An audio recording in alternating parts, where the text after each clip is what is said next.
to Rick's scale model fix and a brand new kit review. This time we're going to be looking at Airfix's 1/48 scale Avro Anson Mk.1. So as always with Airfix, there's some lovely fitting digital artwork there on the box top, and just in a little inset in the bottom right hand corner there's a little bit of a story there about the markings options included in the kit. So it just says, from the 1st of June 1940, while on patrol over Dunkirk evacuation beaches, Pilot Officer Peters and his crew were attacked by Messerschmitt 109s. Amazingly, they shot down 2 of the 109s, damaged another and returned to base unscathed. Peters was awarded the DFC for this action. So it's always nice to have a model with a little bit of history and a little bit of a backstory to it. So without further ado, let's conduct the box top tour. So on the side of the box there we've got a brief synopsis of the type and its service history. 3 marking options included in the kit. Skill level 3. And on the end of the box we've got the artwork recreated, and your kit number for this one is A09191. Now it's quite a big box, as we can see. It's filling an A2 cutting mat. So let's lift the lid and see what we get for our pounds. So there's quite a bit in the kit. It's nice to see that the clear parts, while quite extensive and quite a large sprue, are packaged separately there in their own plastic bag. Of late we've seen Airfix change to this darker grey plastic, certainly with their Buccaneer in 48 scale, the Meteor in 72nd, and now this, and it is a welcome addition. I've not yet built any of the new 2022 releases containing this plastic, but that'll change shortly. So we've got the fuselage and wing sprues. So what's striking is it's not a small aircraft in 48 scale, and some lovely fabric covering depicted on the wings there, which we'll have a look at once we get the plastic out the bags, and a duplicate set of sprues there just containing basically the engine details. So quite a bit for your money. Got the decals,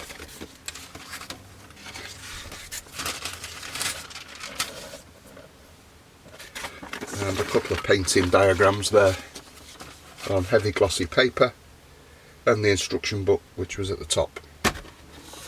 Taking a look at the instruction booklet, and it's Airfix's usual style of A4 printed booklet. Just opening the front cover, we've got some icons used during assembly, multilingual spiel there to have a read through just about assembly instructions and warnings, etc. Construction starts with the cockpit, and with the Anson having all that extensive glazing down the sides of the fuselage, I'm hoping that the interior is going to be quite well detailed. So we're starting off with the assembly of the bulkheads, and some of the pilots and navigators and radio operators seating, and this is all centred around a centre cockpit floor area. Turning the page, we've got a wing spar going in and some handy insert diagrams just explaining the angles that would be quite critical to the rest of the build, so make sure you're paying attention there. We've got some extensive sidewall framework coming in along with the pilot's controls columns, table lamp, and what looks to be a decal for some sort of training notes. We've got navigator's table there as well coming in, so that's all going to be visible through the side window, so that's nice to see that included. Assembly then concentrates on the instrument panel and the rudder assembly, and some radio equipment in stage 20. That is then assembled to the waiting cockpit floor with more sidewall framework coming in, and a little machine gun there, Vickers machine gun for self-defence.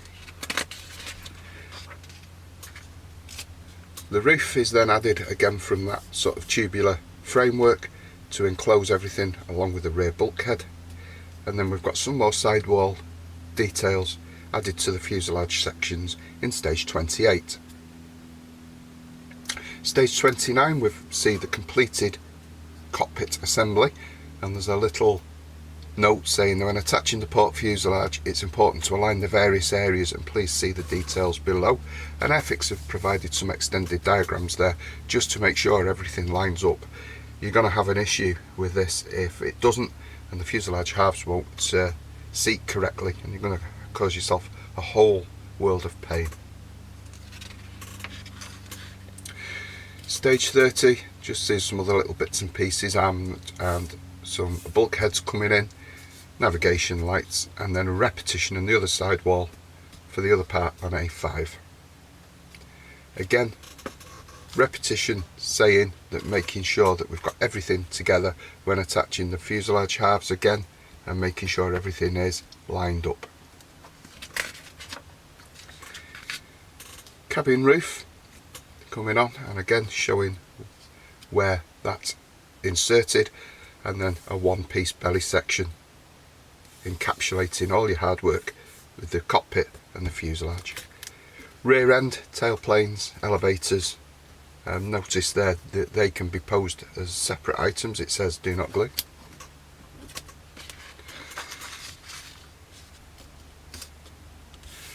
Construction then starts with the engine nacelles and main gear bay landing lights, and they're inserted into the wings.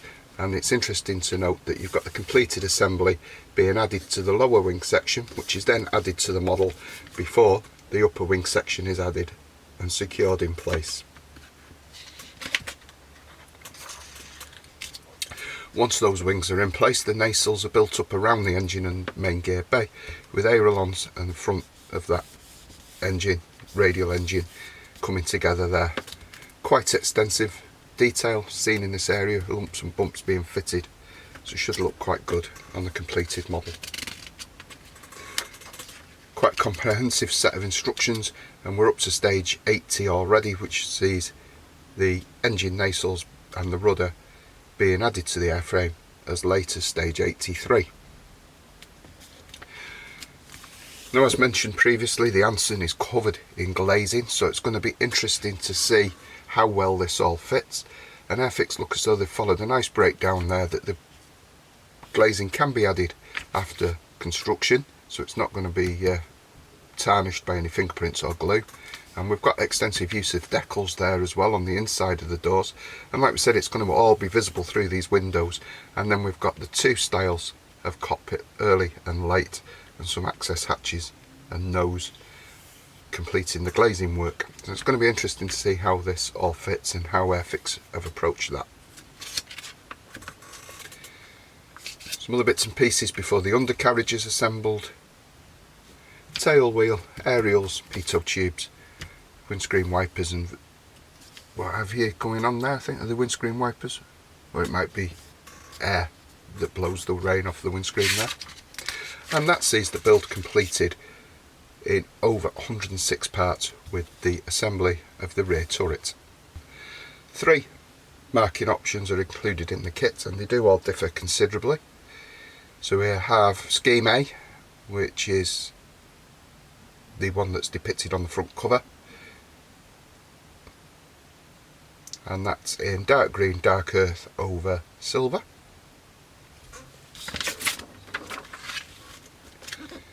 Scheme B is Coastal Command Camouflage Trials Aircraft of the 71 Squadron, the Royal Australian Air Force, Queensland, October 1943. And that's matte dark green or matte chocolate, it says on here, white. And that should be quite interesting. And the undersides are again in silver. Final scheme C is number 3 Training Command, Canadian Air Force, Prince Edward Island, Canada, 1941. And that's in dark earth, dark green over yellow. And on the back of that there are some rigging diagrams. Obviously the Anson is quite an early aircraft, so it still relies on some control wires and radio aerials there showing where everything goes. Decal sheet is printed by cartograph and contains the markings for those 3 options, plus cockpit placard details and instrument panels, which don't look to be the best, to be honest. It may be worth waiting for one of the 3D printed parts or Adard etch set to come out. Quality wise, the cartograph, they're going to be as good as anything that you can buy aftermarket. So unless your scheme is not included in the kit, then really I wouldn't be looking at replacing any of these decals anytime soon. So let's get on and have a look at the important bits in the plastic. So in no particular order, let's open these bags and let's have a look. So there's a couple of large sprues in here. So we have frame, let's see, frame A and frame B. So looking at frame A first, it has all these scaffolds for the fuselage sides, which are quite nice, and I need some careful clean up and removal there, so better using some one bladed side clippers and being quite careful in their removal. I have a feeling they'll break. That cockpit floor, the elevators and the fuselage sides, and we can see the stressed fabric effect to good effect on those fuselage sides there. So it might be a matter of opinion whether that's overdone. It's not an aircraft I'm familiar with. And around the nose we have some riveting detail there as well. On the inside it's cluttered with ejector pin marks, which is a shame, because some of these are probably going to be visible on the finished model. And these are the roof sections, so you might not see too much of those, but there's certainly some quite raised and gnarly sections there, and it does look like, if you can catch the light and the sprue, that there's been some work done to the mole there, because that's quite shiny where the rest of it is quite matte. So just take care with these ejector pin marks and check the fit of the parts. Might be that you need to sand those down. So all in all, quite a sizable aircraft, as we can see there. I'll put my hands in the picture for a scale comparison, but I can't see any sink marks. So it's just, again, just going to be littered with these ejector pin marks, which are going to take some time to locate, check that they're not visible and remove. Frame B, it contains the wings and nacelles, and I think they're the ailerons. And again, we've got some quite nice surface detail there. We'll try and capture those in the light.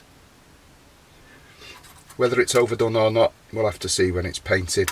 But again, we've got some lovely rendering of some access panels on those, and again, millions of ejector pin marks. Some of them are quite raised, so they're going to take time to just sand away, and just make sure that they don't interfere with the fit of the parts in any way during your build. Sprue C concentrates on some of the internal parts and structures of the airframe, and the instrument panel is quite nice. Relying on those decals, it would have been nice if we'd have had some dials printed instead of just circles. We've got sidewall detail and the radio equipment, which is quite well done. There's those sidewalls with, again, representation of equipment, and again on the blind side quite a few ejector pin marks. Going to need to just make sure that these aren't standing up and interfering with the fit when the parts come together. Sprue D has the rudder, which again has some quite nice stressed fabric effect, and the counterbalance there, that's just asking to snap off. So Airfix, if you're watching, might have been better to do that as a separate part somehow, because that's just going to end up getting broken off more or less immediately, I would think. Elevators and tailplanes. Wheels do have weight on there. Nice structural detail for the inside of the nacelles, and there's those exhaust rings, and the usual ejector pins on the inside of those parts as well. Last bag contains sprue E. There's two of these, so we'll only look at one, and that contains the single bladed propellers and nacelles, engine fronts, and all the blisters that go around the nacelles there. And again, quite nicely tooled, no flash, just ejector pins. And actually these aren't too prominent on these, thankfully, with them being quite small parts. The last sprue in the kit are the clear parts, and there's quite a lot of the Anson, and there's nothing more to say with these that they are truly stunning. It's nice to see that Airfix have included a surround work of the bodywork on these canopies, which makes blending them in a lot easier. I think you're going to definitely need some form of masking set, otherwise you're going to spend your life masking all these windows up, but nonetheless they are perfect. So there we have Airfix's brand new 1/48 scale Avro Anson Mk.1. It's quite an interesting release, one that I'm looking forward to getting on the bench in due course. Airfix are tending now to favour that dark grey plastic, which may be a blessing in disguise. There's certainly a lot more ejector pin marks than I've seen on previous releases. Nothing that can't be taken care of with a sanding stick, but nonetheless it's time consuming, and for the unwary, if you fall foul of one of those, it's going to mess the fit of your parts up considerably. So this kit's highly recommended. So until next time, everybody, look after yourselves, stay well and take care.